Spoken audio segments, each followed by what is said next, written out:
Ladies, be bold in dating. I love this word. It's a word I use with my clients, particularly my single clients, female clients out there navigating the dating world. I love this word. It's a word John Berger uses in his book, Make Your Move. And I think it's just an amazing approach. It's a courageous approach. I think it garners a lot of different results.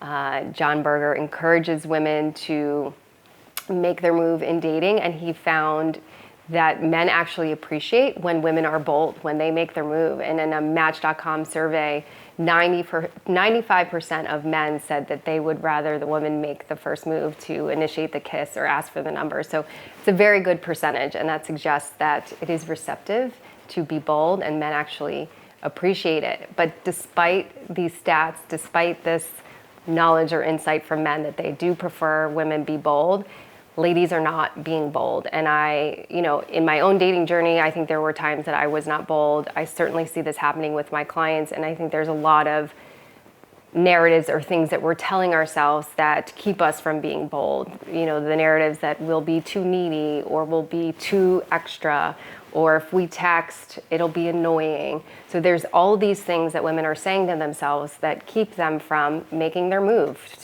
from being vulnerable, to expressing to someone they actually have interest and like them. I actually think no one is being clear in dating. I don't think men are being clear. Women are certainly not being clear. I think everyone, and rightfully so, have their own fears and insecurities. But if no one's saying anything, how is anyone going to get anywhere in dating? So I encourage ladies in particular, because we see the data, we've seen the research from John Berger's book, and if you haven't read it, check it out, Make Your Move, that bold works.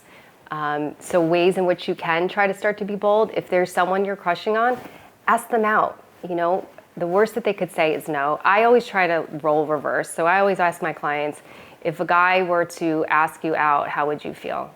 They say, I would feel great. I said, okay, so why wouldn't they feel great on the other side of it?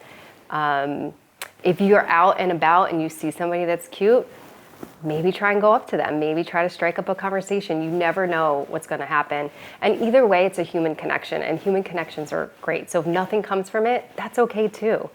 I think another way, this is another tip I always give my clients, is if you're out, scan the room, make eye contact, do something inviting. In John Berger's book too, he talks about this idea that when women give the cue or they're a little bit bold, it gives the man the green light to sort of meet them there, to reciprocate. There were so many examples in his book where men totally missed the sign that a woman was interested. So sorry, men, but sometimes I think you're a little oblivious. So ladies, you've got to be more clear. You've got to be more direct. And the other thing I would say is speak your singleness. The same way you would network for a job or talk to somebody about career ambitions, tell people you're single. Tell people you're looking for a partner. Tell them you're willing to meet people, because you never know who's going to know someone. So I say, get bold, be confident, go into dating with the same confidence that you go into anything else you do, and kick ass on.